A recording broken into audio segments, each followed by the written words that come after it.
गुरुर्देव महेश्वर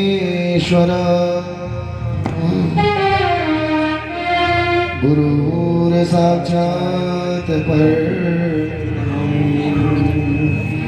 तस्मै श्री गुरुवे नमः।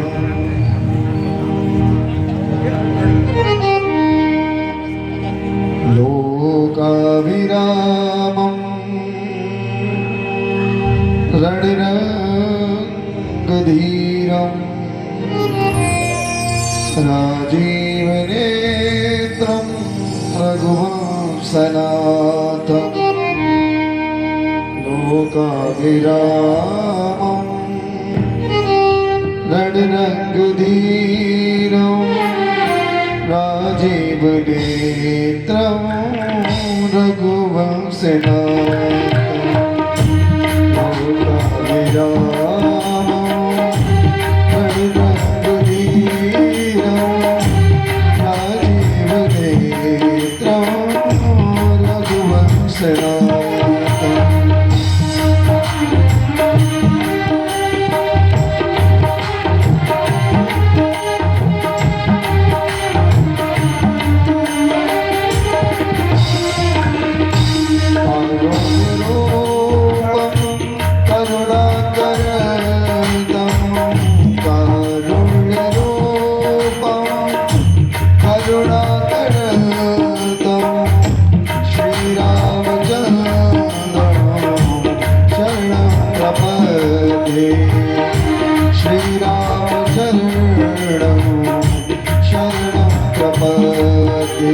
श्रीराम जय राम जय जय राम श्रीराम जय राम जय जय राम श्रीराम जय राम जय जय राम श्रीराम जय राम जय जय राम। सभी को बात में सभी लोग श्री राम जय राम जय जय राम श्री राम जय राम जय जय राम श्री राम जय राम जय जय राम श्री राम जय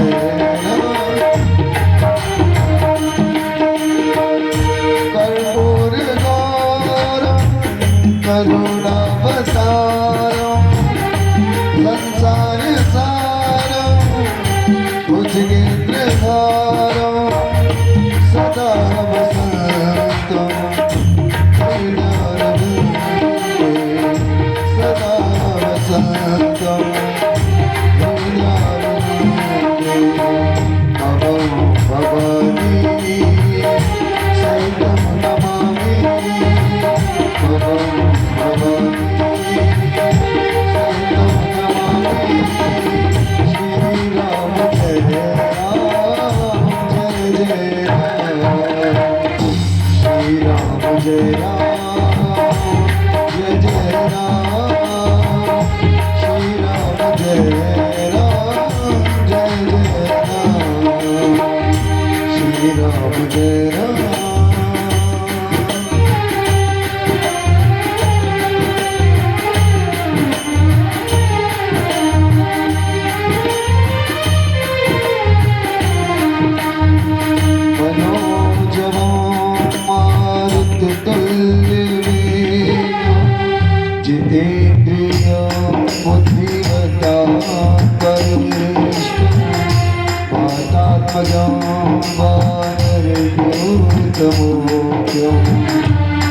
श्रीरामदूतं शरणं प्रपद्ये श्रीरामदूतं शरणं प्रपद्ये श्री राम जय राम जय जय राम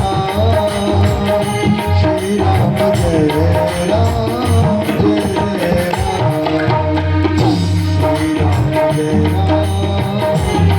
जय राम श्री राम जय राम जय जय राम श्री राम जय राम। बोलिए श्याम रामचंद्र भगवान की। अखंड मंडलाकारं व्याप्तमेन चराचरं तत्पदं दर्शितं येन तस्मै श्री गुरुवे नमः। तस्मै श्री गुरुवे नमः। हमारे वेद शास्त्र कहते हैं कि जो अखंड नित्य मुक्त निरामय ईश्वर है, अर्थात जिसका कभी किसी भी शस्त्र एवं शास्त्र से खंडन न किया जा सके, मंडलाकार अर्थात जो चर और अचर निर्जीव एवं सजीव सभी भूत प्राणियों में संपूर्ण ब्रह्मांड की कर कण में ये कहें तो जो समान रूप से समाई हुई वो ब्रह्म सत्ता है।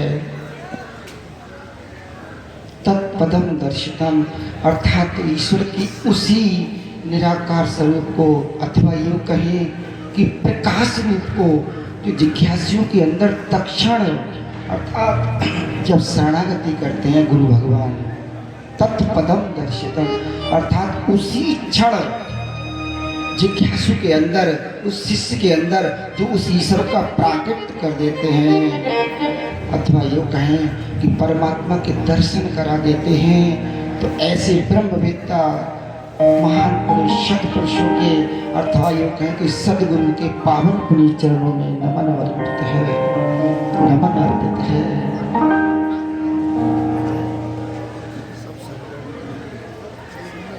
भगवान के अनुग्रह विग्रह स्वरूप श्री संत भगवान के चरणों में नमन अर्पित है।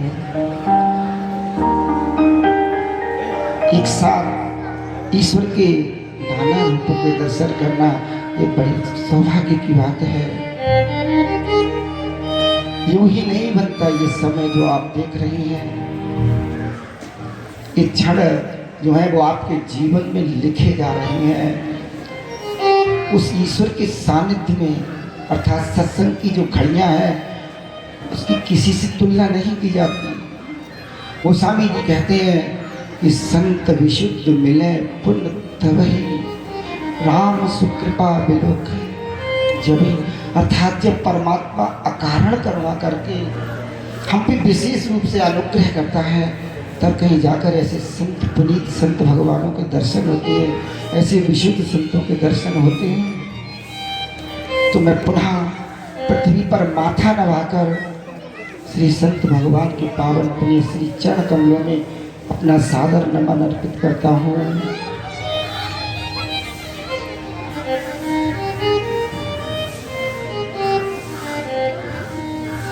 पूज्य चरण संत जन, वंदनीय विद्युत जन अर्थात भूदेव ब्राह्मण,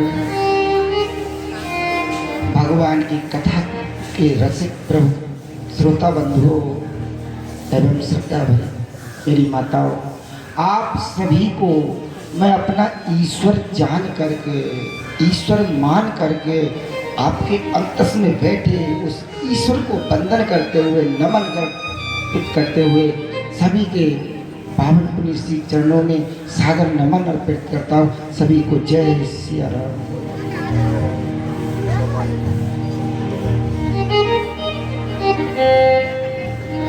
वंदनीय भक्तों, विगत दिवसों से आप प्रभु श्री राम की उस परम पावनमय कथा का श्रवण लाभ ले रहे थे। आज पुनः एक बार फिर भगवान की उस पुनीत एवं परम पावन दिव्य मनोहर कथा पंडाल में उपस्थित सभी श्रद्धालु जनों का, चाहे वो किसी भी रूप में हो, देव धनुज नर नाग खग प्रेत पितर गंधर्व बंधुओं के नर रजनीश्वर कृपा करो। अब सभी संत भगवान मुझे हृदय से आशीर्वाद दें कि दास को ये शक्ति मिले, क्योंकि भगवान का जो चरित्र है वो पावन है, परम पावन है। मैंने कथाओं में कई बार कहा जिनका स्वयं का चरित्र ठीक नहीं वो रामचरित्र नहीं गा सकते। व्यक्ति को पहले अपने को संभालना होगा। सदगुरु जिस पर कृपा नहीं करते वो उस मार्ग पर नहीं आता। अति हरि कृपा जाए पर होई, पाँव दे यह मार्ग सोई। वंदनीय भक्तों, हम सब बहुत सौभाग्यशाली हैं। क्यों? क्योंकि यहाँ पर हमें जो है शास्त्र में बताए हैं वो सभी कृपाएं प्राप्त हो रही हैं। यूँ तो मैंने कथा दास ने बहुत जगह बाजी है, लेकिन आज जो संत भगवान ने हम पर कृपा की है, अनुग्रह किया है। देखिए यहाँ संत भी हैं, भगवंत भी हैं, अर्थात सामने दृष्टि जाती है तो एक भगवान भी विराजमान है, भगवान की कथा भी है। ये त्रिवेणी सहज प्राप्त नहीं होती। आज ऐसा लगता है इस पंडाल में स्वयं त्रिवेणी वो ज्ञान, वैराग और भक्ति की तीनों धाराएं प्रकट हो चुकी हैं इस दास को आशीर्वाद देने, अनुग्रहित करने के लिए। मानस जी में लिखा है कि जे दिन राम चरित जिह गावे और तीर्थ सकल तहा चले आवे, और समस्त तीर्थ आ जाते हैं। तो पुनः एक बार सभी का बहुत बहुत साधुवाद करते हुए, धन्यवाद करते हुए, बहुत बहुत स्वागत करते हुए, और जो भक्तजन किसी भी कारणवश अभी तक कथा पंडाल में उपस्थित न हुए हैं उन सभी से भी आग्रह करते हुए, विनती करते हुए कि भैया शीघ्र अपने गृह कार्यों को विराम देकर भगवान की कथा पंडाल में आने का कष्ट करें, दास को अनुग्रहित करें और अपने जीवन का लाभ लें, इस क्षण का लाभ लें। महाराज जी, हमारे यहाँ समाज में एक प्रथा है ना, कई बार मैंने कहते सुना लोगों को, कुछ लोगों ने जब ज्यादा कहा तब दास ने कहा, कहते देखो ये कहीं नहीं लिखा है कि सब कुछ छोड़ के भगवान का भजन किया, अरे अपना काम करो, ये करो वो करो। कई बार जब लोगों ने कहा तो दास के अंदर बड़ी पीड़ा हुई। हमने कहा ठीक है, आप मानस जी के ज्ञाता हैं, पढ़ते हैं वो रोज रामायण जी, नाम नहीं लेंगे किसी के विच्छेद। तो मैंने कहा ठीक है, आपकी बात सही है, लेकिन हमें ऐसा लगता है बाबा जी कि यदि हम मार्केट में जाएं ना, बाजार में जाएं, तो जिस चीज़ के ग्राहक में वही चीज़ दिखाई देती है, जिसके पात्र में वही दिखाई देगी न, वरना ऐसा आप कह रहे हैं है नहीं। बोले कैसा है? मैंने मानस जी में लिखा है, सुग्रीव कहते हैं कि देह दरे को फल यह भाई भजाओ राम सब काम, अर्थात सारे कामों को छोड़ करके केवल परमात्मा भजन करना चाहिए, केवल परमात्मा का भजन करना। हम आए ही इसलिए हैं, हमारे इस मानव तन की ये उपलब्धता नहीं है कि जी हमने कितने बच्चे पैदा कर लिए, कितना पैसा पैदा कर लिया, कितना संसार में यश प्राप्त कर लिया। ये मानव तन की उपलब्धि नहीं है, साथ साथ करते रहते हैं, करना चाहिए। लेकिन इस मानव तन की तो एक ही उपलब्धि है कि इस तन को छोड़ने से पहले उस जिसने तन दिया है उस परमात्मा का एक बार दर्शन कर लिया जाए, उसकी शरणागति हो। हम वास्तविक लाभ तभी ले पाएंगे। सत्संग का लाभ का जो फल है वो अवर्णनीय है, वंदनीय भक्तों, अवर्णनीय है। श्री हनुमान जी महाराज की जब भेंट होती है उस लंकिनी से, और श्री हनुमान जी महाराज जब उस पर खुशी का प्रहार करते हैं, वो चक्कर खा के गिरती है, मुंह से खून निकल रहा है, और उठती है तो अभिवादन करते उठती है। तो वो कहती है तातो मोर अत पुण्य बहुता, पुण्य बहुता,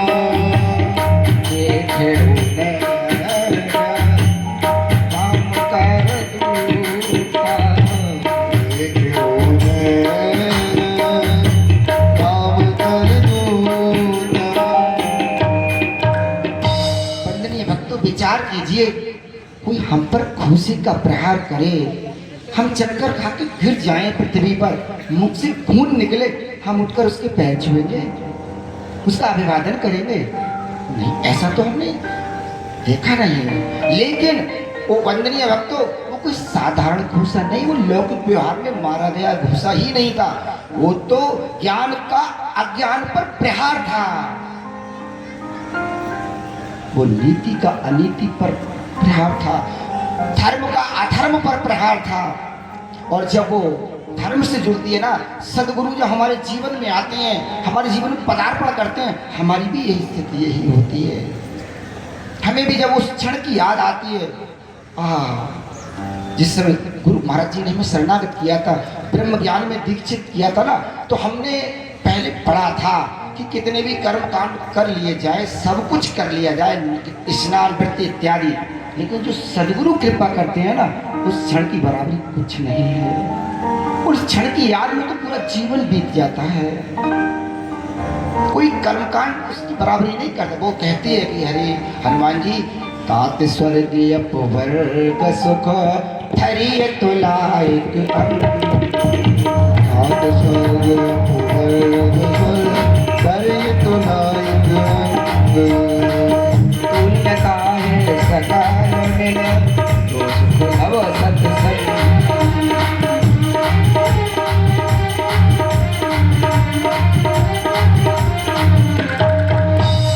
लखनी कहते हैं कि यहाँ पर गोस्वामी जी ने लिखा है कि उसके खून निकला, रक्त निकला, तो बंदनीय भक्त एक तो ये रक्त होता है, हो सकता है गिर पड़ी हो बेचारी, दांत टूट गए हो, खून निकल रहा हो, लेकिन अध्यात्म कहता है दो रक्त होते हैं, दो रक्त, एक यह रक्त है कि अनुरक्त।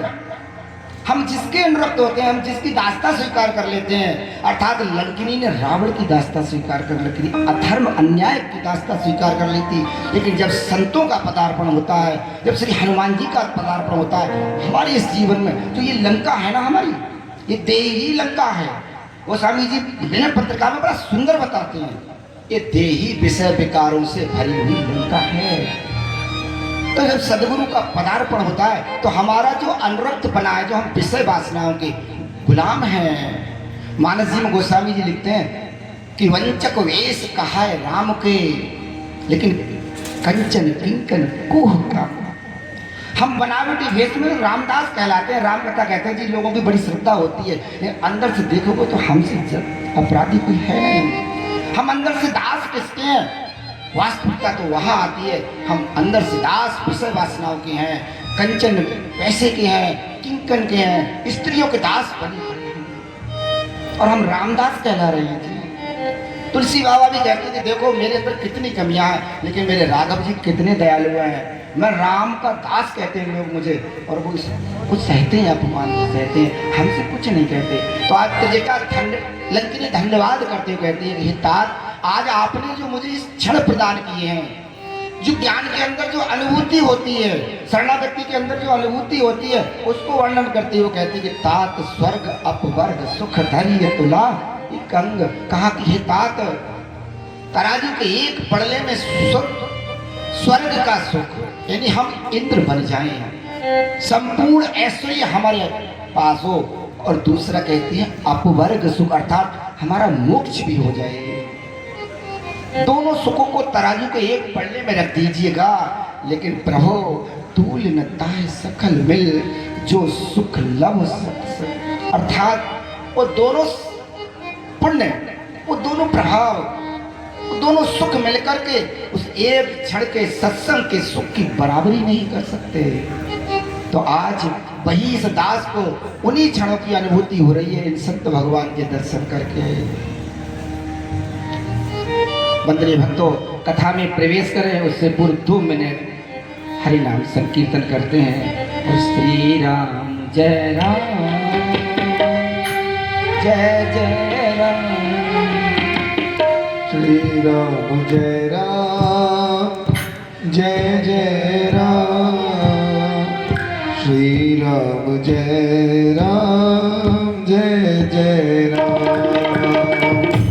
श्री राम जय राम जय जय राम, श्री राम जय राम जय जय राम,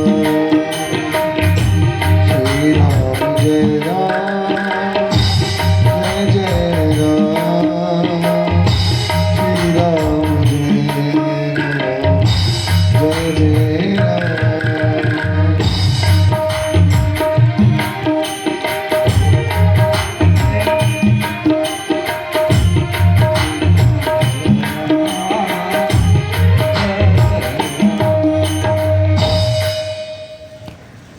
बोलिए सियापति रामचंद्र भगवान की, उमापति महादेव की, नमः पार्वती पते हर हर महा।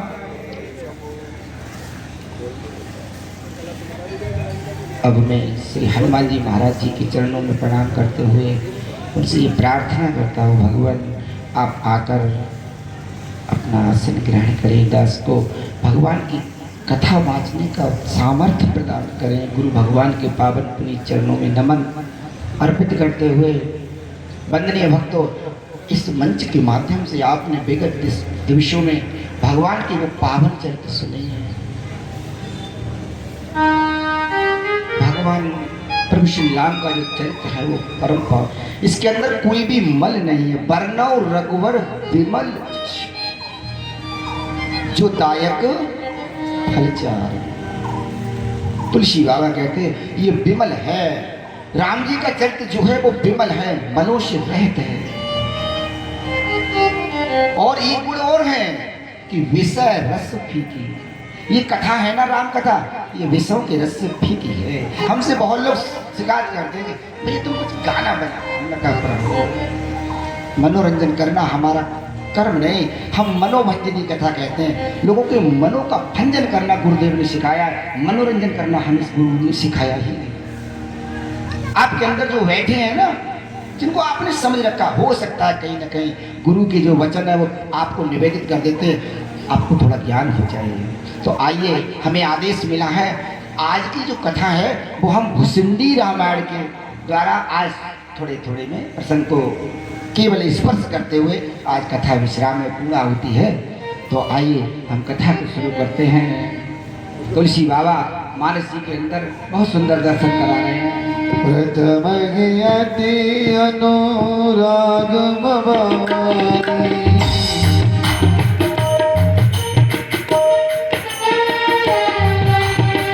रामचरित सर कहे से बखानी,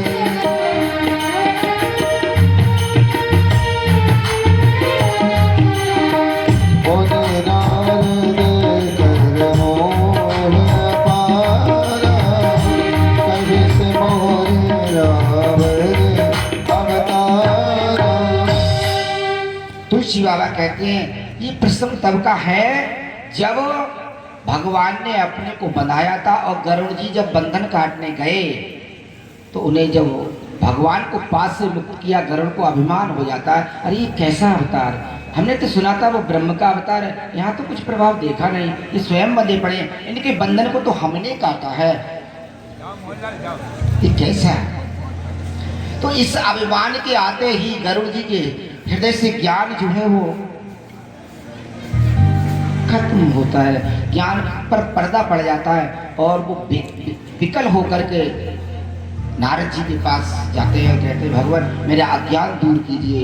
नारद जी कहते हैं भैया देखो इस समय तो हम थोड़े बिजी हैं, आप ऐसा करो पिताजी के पास चले जाओ। ब्रह्मा जी के पास गए चतुरानन पर, चतुरानन ने क्या कहा भगवान का, वो समझ गए कि अरे इन्हें माया व्यापी है। नारद ने भी समझ लिया इन्हें माया व्यापी है, तो उन्होंने कहा इस माया ने तो मुझे कई बार नचाया है। ब्रह्मा जी ने कहा विपुल बार के मोह नचावा, चरित्र लख का उनका, इस माया का चरित्र किस कोई देख ही नहीं पाता, लख नहीं सकता, ऐसी भी भगवान की प्रबल माया है, वो इन घरों को व्याप गई है। तो अब हमारे पास इनका इलाज, तो आज चतुरानन उन्हें पंचानन पर भेज देते हैं। उन्होंने कहा आप भगवान शंकर के पास चले जाइए। भगवान शंकर के यहाँ आश्रम में जाते हैं कैलाश पर्वत पर, तो हमारे बाबा बीच में ही मिल जाते हैं। गरुड़ ने प्रार्थना रखी का भगवान मेरा उपचार कीजिए, गुरु मेरा उपचार कीजिए भगवान। तो क्या हुआ, उसने अपनी संशय बता दी। तो उन्होंने कहा देखो तो गरुड़ तुम मुझे मार्ग में मिले हो, अब मार्ग में क्योंकि मैं कुबेर के घर जा रहा हूँ, रास्ते में मिले हो, औषधालय तो कोई साथ थोड़ा ही नहीं है, अगर कोई वैद्य कहीं जाता है तो पूरा अस्पताल थोड़ी साथ ले जाता है, और तुम इस समय विशेष मरीज हो, तुम्हें तो वेंटिलेटर पे होना चाहिए अभी तक। आज की भाषा में कहें आप तो आईसीयू की भर्ती होने लायक हो, ऐसे घूम रहे हो, ऐसे नहीं हो सकता आपका इलाज। बोले फिर बोले अब हम तुम्हें ऐसी जगह भेज रही हैं कि जहाँ निरंतर भगवान की ही कथा चलती है, वहाँ जाकर तुम्हारा संदेह दूर हो जाएगा, अज्ञान मिट जाएगा। हमारी बात मानो, आप वहाँ चले जाओ। कहाँ? नीलगिरी पर्वत पर वो कागभूषण जी के पास भेज देते हैं। क्यों? भगवान से कहते हैं कि एक तो ये बात रही, मैंने समझ लिया इसने अभिमान किया होगा, अहंकार किया होगा, तो आज भगवान इसके अहंकार को तोड़ना चाहते हैं, इसीलिए भेजा है। तो ये अपने से नीच पक्षी के जाके चरणों में झुकेगा, इसका अहंकार स्वयं नष्ट हो जाएगा। तो आज भगवान शंकर वहां भेजते हैं, और जैसे ही वो गए हैं, ऋषि बाबा कहते हैं कर्त प्रवेश मिटे दुख दावा, जन जोगी परमारथ बाबा। उसमें प्रवेश करते ही उनके दुख दावा सब मिट गए, मन शीतल हो गया, शांत हो गया, सारे संशय जाते रहे। और गरुड़ जी कागभूषण जी के पास पहुंचते हैं, वो भी उठकर बड़ा स्वागत करते हैं। आइए राजन आइए, गरुड़ जो है ना वो पक्षियों के राजा हैं, आइए भगवान आइए, स्वागतम सुस्वागतम कहते हैं, उनका स्वागत करते हैं और बड़े आदर भाव से पूजा करते हैं। बाद में पूछते हैं भगवान कैसे आना हुआ है? गरुड़ जी कहते हैं कि अरे प्रभु सुनो, नाथ जी कारण आयो सो सब भयो दर्श तब पायो। हे प्रभु मैं जिस कारण से आया था वो तो आपके दर्शन पाकर ही पूर्ण हो गया है। और वहां बैठकर बहुत अपना संदेह जो था बताते कि इसलिए आया, परमात्मा ने कृपा की है, आज आ गए तो अब हमें भी राम कथा श्रवण कराइए। तो आज तुलसी बाबा लिखते हैं वहां गरुड़ जी को कागभूषण जी राम सिर्फ मानस सुनाया। तो प्रथम क्या कहा? जैसे निर्गुण निराकार ब्रह्म अवतार लेता है, रावण को कैसे आना पड़ा, वो जय और विजय राक्षस कैसे बने, ये भगवान इनके अवतारों की सुंदर कथा कहकर आगे। अवतार कथा पुनिका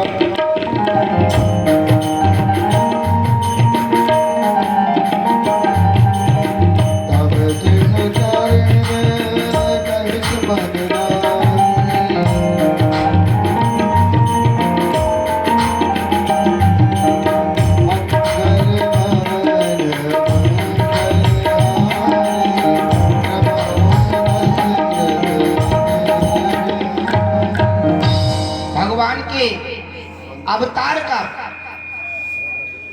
विस्तार पूर्वक वर्णन मैं आपसे पहले कर चुका हूँ। तो पहले सब प्रथम भगवान क्यों, वो निराकार से साकार कब होता है, वो असीम सत्ता अपने को ससीम कब बनाती है, कब अपने को देह में परिवर्तित करती है, बांधती है अपने के लिए, तो वो कारण कहाँ है? बाल चरित कही विविध विधि मन में परमोचा, ऋषि आगमन कहे समुनि श्री रघुवीर विवाह। भगवान ने अर्थात कागभूषण जी ने भगवान का वो सुंदर बाल चरित्र बहुत विस्तार पूर्वक कहा है। और उसके बाद में विश्वामित्र बाबा का आना, ऋषि आगमन कहे समुनि, आखिर किस कारण से ऋषि बाबा आए? विश्वामित्र जो विश्व के हित की कामना रखता है वही विश्वामित्र, अपने लिए नहीं। उन्होंने देख लिया कि राक्षस बहुत बढ़ चुके हैं, पृथ्वी पर अन्याय अत्याचार पापाचार सीमा पार कर चुके, तो उन्होंने कहा कि अब इनका खात्मा कर। उन्होंने संकल्प लिया कि मैं इस अन्याचार अत्याचार पापाचार को खत्म करके रहूंगा। और यही सोचकर वो रात्रि में ध्यान में बैठे, भगवान शंकर ने उन्हें प्रेरणा की कि विश्वामित्र परमात्मा का अवतार हो चुका है, तू उन्हीं मांगला। और वो लाते हैं तो यज्ञ की रक्षा होती है। आगे ऋषि बताते हैं अभिषेक प्रशंका द्रप वचन राज रस भंगा। भगवान की भी सुंदर विवाह की चर्चा हुई, बहुत सुंदर। परशुराम जी का आना, उनका विरोध करना, शांत होना, घर पे आना, अयोध्या जी में मंगल उत्सव होना, और उसके बाद वो राज तिलक की तैयारी दशरथ जी द्वारा। और उसके बाद भगवान का वन गमन किस प्रकार से हुआ, बड़े सुंदर पुनीत मन से वर्णन किया है। और वसन कर बिरह निशाना, कैसे राम लक्ष्मण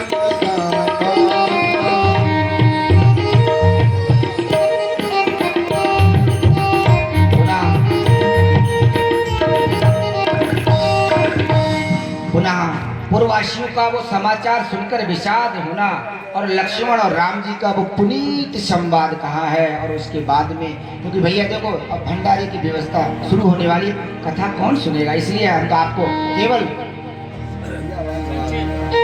करते करते और भगवान का राज्याभिषेक करा के, क्योंकि भैया व्यवस्थाएं आज दूसरी है। ठीक है। विपिन गवन के बट अनुराग सुर सरि उदर निवास प्रयाग मारुति प्रभु निरंजन बखाना चित्त कोट जन बसे भगवान।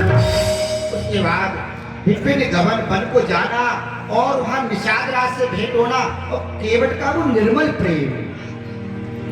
और उसके बाद आगे जाकर सुरशन वाली गंगा पार होकर महर्षि भरद्वाज जी के आश्रम में परमात्मा भगवान श्री राम को जाना, उनसे उनकी भेंट होना और आगे जाकर उनसे मार्ग पूछना, हम कहाँ जाएं कैसे। तो वाल्मीकि बाबा का प्रसंग है और उस चित्रकूट पर भगवान जैसे रहे हैं उस सुंदर सुंदर कथा को विस्तार पूर्वक कहा है। सचिवागमन नगर नृप मरना मरता गमन प्रेम परिमरना गणपतिया सतगुरुवासी भक्त गरुड़ जहाँ प्रभु सुखवासी। तो मैं निवेदन कर रहा था इस प्रकार से तुलसी बाबा बताते हैं कि सुमंत जी का लौटना हुआ, महाराज जी का महाप्राण अर्थात दशरथ जी का मरण और भरत जी के लिए संदेश भेजना, भरत जी का नगर में आना, दाह क्रिया करना अपने पिता की सारी, और उसके बाद में सब पूरा नगर इकट्ठा होकर भरत जी को राज सौंपने कहता है, लेकिन भरत जी मना कर देते हैं। और भरत जी जिस प्रकार से भगवान से मिलने, भगवान को मनाने, उनको लौटाने श्री चित्रकूट धाम आए हैं। सुंदर सुंदर चरित्रों का वर्णन किया है। क्रिया संग पूर्वासी भरत गए जहाँ प्रभु सुख राशि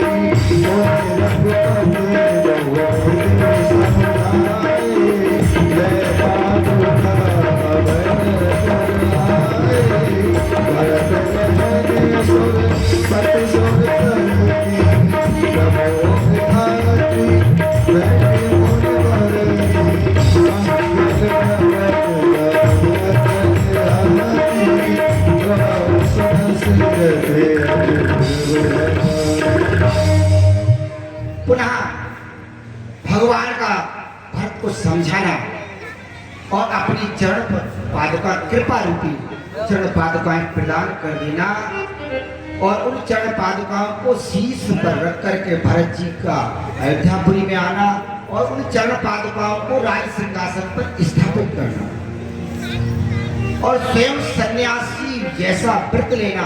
सोचा कि मेरे भैया वन में रहकर तपेंगे, तो आज मैं ये संकल्प लेता हूँ कि मैं अयोध्या में घर में रहकर तप करूंगा। और शत्रुघ्न जी को माताओं की सेवा सौंपकर स्वयं नंदी ग्राम में जाकर के पर्ण कुटी बना करके कुटिया बनाई है। भरत जी ने वहां निवास करना और अयोध्या जी का कार्य भी, राज कार्य भी बिल्कुल सुचारू रूप से रखना। सुबह आते हैं, चरण पादुकाओं की पूजा करते हैं और उनसे आज्ञा ले लेकर सारा कार्य करते हैं।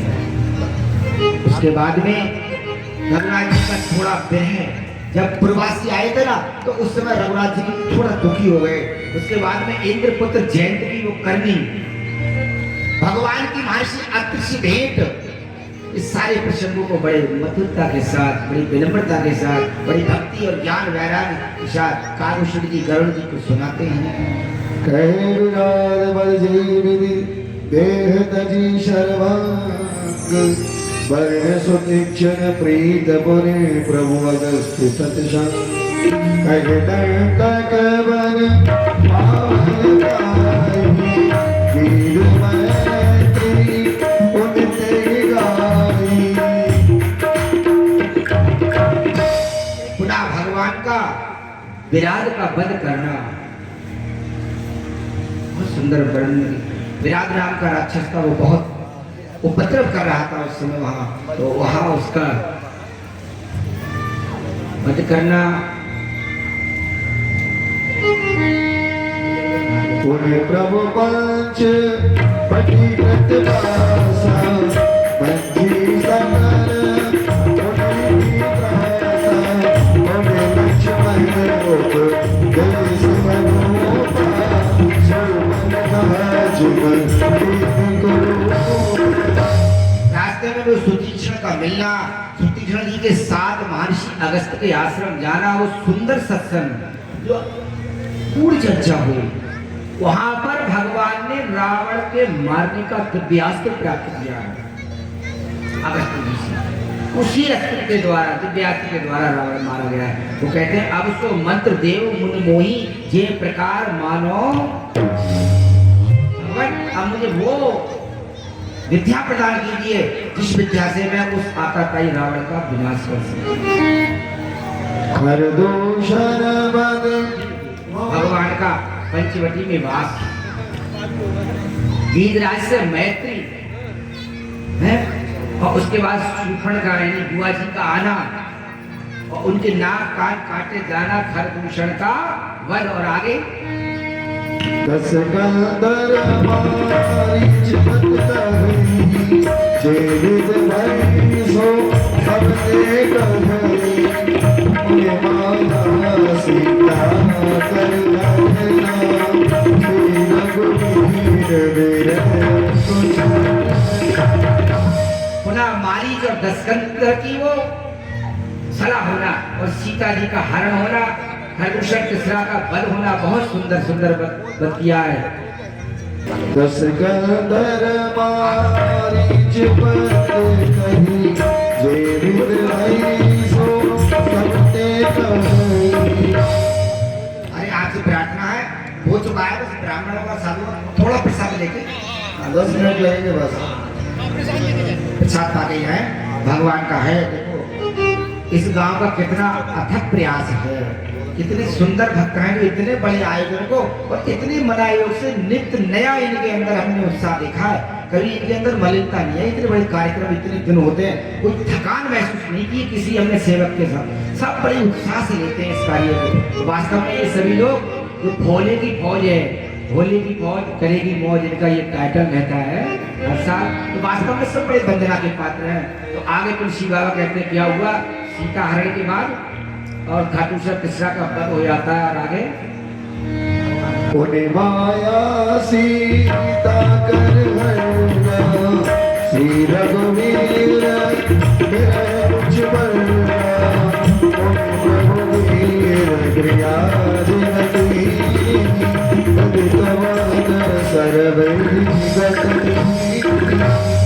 यहाँ वंदनीय भक्तों में निवेदन करना चाहूंगा, सीता जी का हरण नहीं कहा है, क्या कहा, पुन माया सीता का हरण, वास्तविक सीता का हरण नहीं हुआ है। कालभूषण जी तो मानते ही नहीं है कि सीता जी का माया रूपी सीता का हरण होना, और उधर भगवान का गीत की क्रिया करना, जटायु को मुक्ति देना, और उसके बाद में तुलसी बाबा बड़ा सुंदर दर्शन कराते हैं। बहुर बिरह बल हसनुरा, जे विद गए सरोवर तीरा, श्री राम जय राम जय राम, श्री राम जय राम जय राम।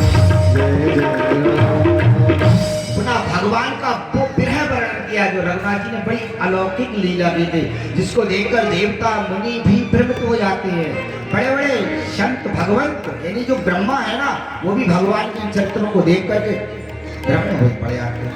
अरे ये कैसा ब्रह्म, प्रभु श्री कृष्ण जब लीला कर रहे थे ना, तो गाल वालों के हाथ से वो मट्ठा छीन कर पीले उसने लगा लिया अपने मुंह पर, अब वो दे नहीं रहा था, तो यहाँ से जो मट्ठा टपक रहा था, प्रभु श्री कृष्ण उसको चाट रहे थे। ये ब्रह्मा ने देखा, और ये कैसा ब्रह्म, ये दूसरे का झूठा मट्ठा चाट रहा, ये कैसा ब्रह्म, हमने सुना था नारायण उस पर ब्रह्म, ये नहीं हो सकता। और जब ब्रह्मा लौट कर गए ना, तो क्या किया उन्होंने, सारे उनके ग्वाल वालों का हरण कर लेते हैं, गैयों का हरण कर लेते हैं और ले जाते हैं अपने ब्रह्मलोक। लेकिन परमात्मा तो उनसे भी आगे होते हैं ना, भगवान श्री कृष्ण अपने अंगों से ही सब कुछ प्रकट कर लेते हैं, गाय और ग्वालवाल। लेकिन ब्रह्मा जी जब अपने लोक में जाते हैं तो वहां देखते हैं दूसरा ब्रह्मा बैठा हुआ है उधर, और द्वारपाल रोक देते हैं, बोले और बोले हमारे महाराज स्वामी का भेष बनाकर ये मैंने भी बात सुनो ऐसे अरे बोले कहते हैं ब्रह्मा जी तो बैठे हैं तुम कौन से ब्रह्मा जी हो? अब तो चक्कर में पड़ जाता है। ब्रह्मा कहते अरे राम राम ब्रह्मा पैदा करते ये है भगवान की भगवत्ता। तो ऐसी लीला की राघव ने कि सब भ्रम में हो गए कि ये कैसा सती जैसी मैया को भ्रम हो जाता है। तो पुनः भगवान सरोवर के तीर गए और आगे ऋषि भगवान संवाद गृह मारुति मिलन प्रसंग उन सुग्रीव बिताए बाल प्राण कर सबरी मैया का वो दिव्य उपदेश और नारद जी से वो संवाद होना। नारद जी ने सोचा मन में गया हाँ प्रभु मेरे श्राप को अंगीकार करके ये बड़े नाना प्रकार के दुखों को भोग रहे हैं क्यों ना इनके सामने चला जाए। भगवान की विनती कर लिया है और भगवान के पास आए हैं देवर्षि उस पंपा सरोवर के पास में और अपनी बड़ी क्षमा याचना की। लेकिन अंत में पूछ लिया कि भगवान एक बात पूछी प्रभु एक निवेदन है हृदय में बड़ी ठीस है। बोले क्या? बोले भगवान एक बात बताओ कि जब प्रभु आपकी माया ने हमें मोहित किया था उस समय हम अपना विवाह करना चाह रहे थे आपने होने क्यों नहीं और एक वो है आपके भक्त को मना कर रहे थे भैया आप ना करेंगे एक फेरा करके देख लो। आपने उनको जबरिया दो फेरा करेंगे भक्त तो हम भी हैं आपके हमारा एक भी नहीं। और शंकर जी के जब दोनों महाराज आपकी क्या तो भगवान वहां पर बड़ा सुंदर उपदेश देते देखो नारद गृहस्थों के लिए नियम अलग है और भक्तों के लिए नियम अलग और स्त्रियों की बड़ी उसमें थोड़ी लगता है इस मंच से कहने की आवश्यकता नहीं क्योंकि अब तो एक महाराज इनका अलग बन चुका है कल महिला आयोग कुछ भी अगर कहोगे ना तो हो सकता है क्या कहती तो वहां पर स्त्री क्या है ये रघुनाथ जी ने बड़ी सुंदर वहां पर आज तो लेते हैं। देखो नारद स्त्री है क्या ब्रह्मदा सख सब दुख खान ताते कीन निवार मुझ में ये जीव जान कहा कि स्त्री समस्त दुख मत कहलवाओ क्या फायदा। स्त्री के अवगुणों को वर्णन करते हुए कहा इसलिए हम तो और बोले एक बात और थी एक बात तो जो मैं थी भैया वो इसलिए नहीं बोलते बोले क्या बोले देखो तुम हो हमारे छोटे बेटे और शंकर जी हैं बड़े बेटे तो बड़े बेटे का पहले होता है छोटे का सब बड़े का बोले इसीलिए देखो बड़ा बेटा अगर कोई पूछे उससे विवाह के लायक हो ब्याह करोगे तो वो कहेगा आप करेंगे बताओ भाई हम विवाह के लाकर हम तो पूछा तो हम मना करते ना मम्मी ना मौसी जी अभी हमने हमें पढ़ाई करना है कहता ही रहेगा उसको कर दो तो कर भी लेगा। लेकिन छोटे बच्चे से पूछो कि ब्याह करोगे हाँ तुरंत तैयार और किन से वो कोई बाहर का चयन नहीं करता किसी को वो सीधे उन्हीं का चयन करता है जिनकी गोदी में होता। हमारे भाई थे हमारे तो हमारे चाचा ने उनसे व्यंग्य में पूछा कि ब्याह करोगे बोले हाँ बोले किन से करोगे तो उन्होंने और माताओं का नाम लिया लेकिन उनकी पत्नी बहुत सुंदर थी चाचा चाची तो वो क्या बोलो बोले करते तो यार लेकिन तुम्हारी बोली कर अर्थात उन्होंने कहा देखो तुम विवाह करना किससे चाहते थे तुम तो उन्हीं से करना चाहते थे जो हमारी पत्नी और हमें अपना पिता मानते हो अर्थात तुम माता से विवाह करना चाहते हो ये माता से कैसे होने लगी किसी लड़की का चयन किया होता तो बात अलग थी तुम तो हमारी माया से ही विवाह करना चाह रहे थे अंत में आंखें खुलती को तुम कहते थे अरे आपने अपराध होने जैसे रोका इसलिए हमने तुम्हें रोक भगवान की माया ही तो थी वो विश्वमोनी और भगवान को पिता मानते हैं तो बोले बेटा इसीलिए हमने तुम्हें और उसके बाद सुग्रीव से मित्रता भगवान की हनुमान जी से वार्तालाप भेंट और सुग्रीव से मित्रता का बड़ा सुंदर ही वर्णन किया है। ये विद कपि पति किस पठा सीता को जे सकल दिस जाए विवर प्रभु सके जय भवानी सकल बहार विदा संपादि। इस प्रकार सीता की खोज के लिए कपिपत ने अर्थात सुग्रीव जी ने दूत पठाए हैं और सारे वानरों ने जाकर जिस प्रकार विवर में प्रवेश किया है वो स्वयं प्रभा का विवर और जिस प्रकार से उन सब कपियों को वो संपाति मिले उन्होंने मार्गदर्शन किया कि देखो तुम पछताओ मत सीता जी को अवश्य पाओगे लेकिन सीता जी कहाँ पल्ली पार और आप समुद्र के जो लागे सत योजन सागर करे सो राम काज मत आकर अंगद जी ने वहां जटायु की बात कही, जाकर उन्होंने जटायु को तिलांजलि भी दी। आगे तुलसी बाबा लिखते हैं दिवरत वेश कीने जय भाती कपे पहोर भी ना संपाती सब कथा समीर कुमारा नागत भयो भयो। इस प्रकार जटायु का मार्ग संपाति का मार्गदर्शन पाकर हनुमान जी महाराज का समुद्र को लांघना और आगे बड़े सुंदर दर्शन कराते हैं मानस जी के माध्यम से। लंका कपि प्रवेश जिमकीरो पुनि सीता नीरज जिमनीरो बनु जाले रावण प्रमोदी पुरहि नागे बड़ो। और श्री हनुमान जी का वहां जाना, सीता जी को धैर्य देना, वाटिका को उजाड़ना, रावण को प्रमोद करना और लंका जलाकर पुनः श्री राम जी के पास लौट कर आना, बड़ा सुंदर वर्णन किया है। आए कपि सब जहाँ रघुराई देवी की कुशल सुनाई समेत जहाँ रघुवीरा होते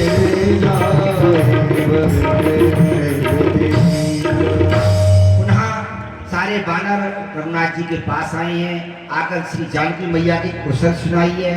और उधर रघुनाथ जी भी सेना के सहित आकर समुद्र के किनारे उतरे हैं। मिला विभीषण जीवित आई सागर ग्रहे कथा सुनाई श्री राम जय राम जय राम श्री राम जय राम जय राम। पुनः जैसे विभीषण जी आकर राम जी से मिले और जिस प्रकार सागर पर सेतु बना है, वो सुंदर सुंदर कथाओं का वर्णन किया। सेतु बाद कपिसेन जिमोतरी सागर पार गयो वसीडी वीर बर जय विधि बारी कुमार निश्चर की से लड़ाई वरण्य से विविध प्रकार कुंभकर्ण गणनाद कर बल पौरुष समुद्र पर पुल बांधकर जिस प्रकार अंगद जी गए हैं रावण में दूत बनकर, और फिर पुनः रावण मेघनाद कुंभकर्ण आदि निशाचरों का जिस प्रकार से वध हुआ, वह संक्षेप में वर्णन किया है गोस्वामी जी ने। युद्ध तो बहुत प्रकार से हुआ था जी। गोस्वामी जी कहते हैं कि मैं इनकी क्या बढ़ाई, तो रघुनाथ जी के जो शर है ना, उसमें अग्नि में पतंगे की भांति जलने वाले, इसलिए थोड़ा संक्षेप में कहा। आगे निश्चर कर मरण विधिना समर बखारा रावण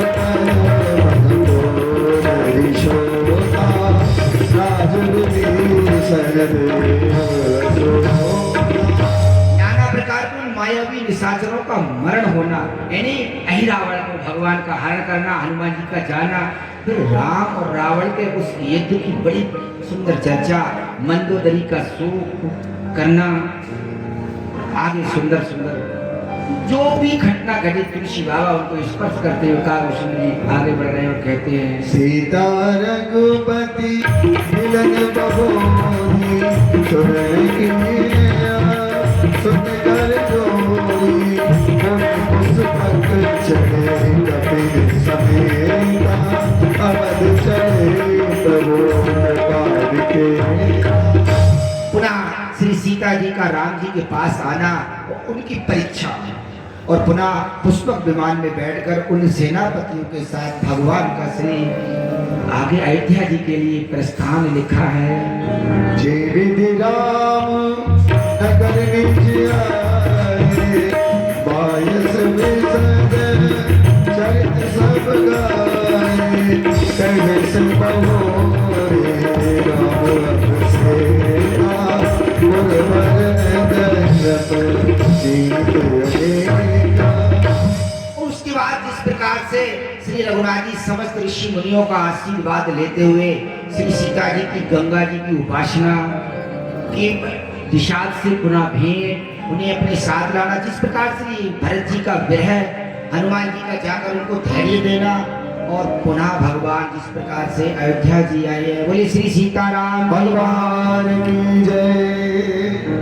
भगवान का वो पुष्पक विमान उतरना सारी अयोध्या के लिए बहुत सुंदर अनुभूति थी।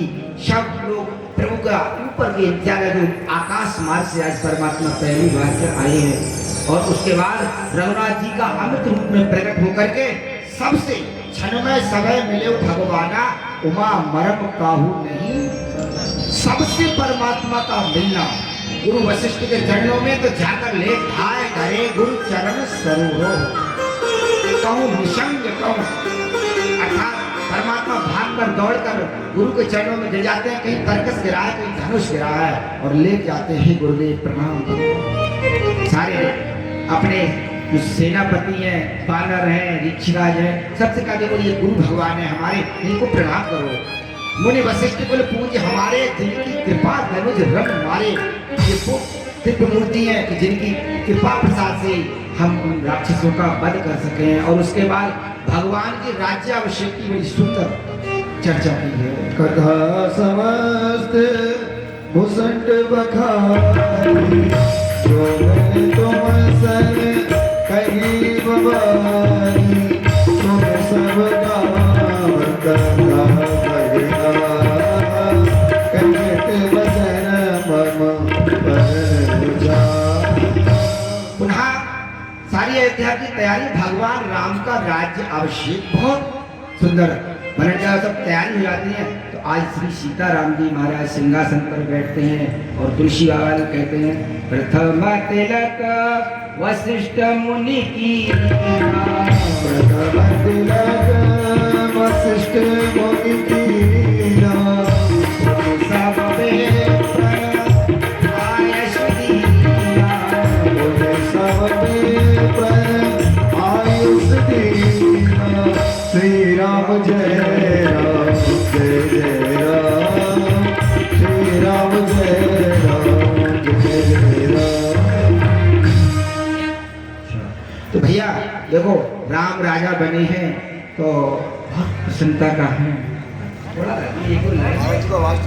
महाराज जी के लिए मैं प्रार्थना करूंगा कि हो सके तो पूज्य महाराज जी, हमारे श्रीमद चेतन दास जी महाराज कृपा करके मंच पर आ जाएं। भगवान भगवान का राज्याभिषेक हो चुका है और करेंगे। क्षमा चाहता हूँ, राज्याभिषेक होगा भगवान का। दोनों ही गुरु भाई आ जाए, जो भी आना चाहे सभी संत जन आ जाए। श्री राम जय राम जय जय राम, श्री राम जय राम जय जय राम, श्री राम जय राम जय जय राम, श्री राम।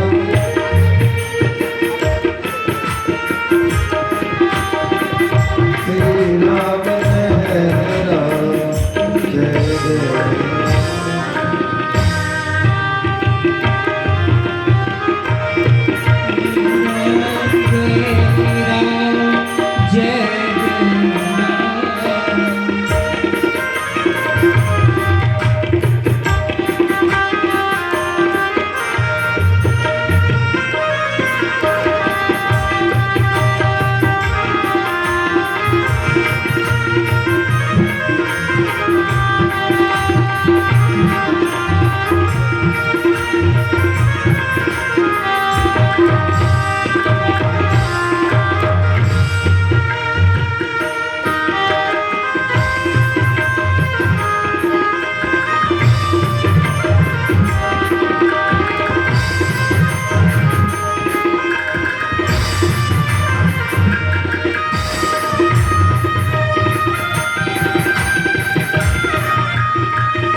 बोलिए श्यामपति रामचंद्र भगवान की। तो हमारा निवेदन स्वीकार करते हुए महाराज जी आ चुके हैं। तो प्रथम तिलक वशिष्ठ मुनि की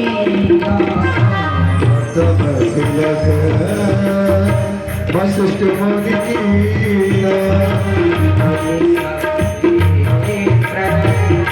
आयस उन्हें सब आयुष देना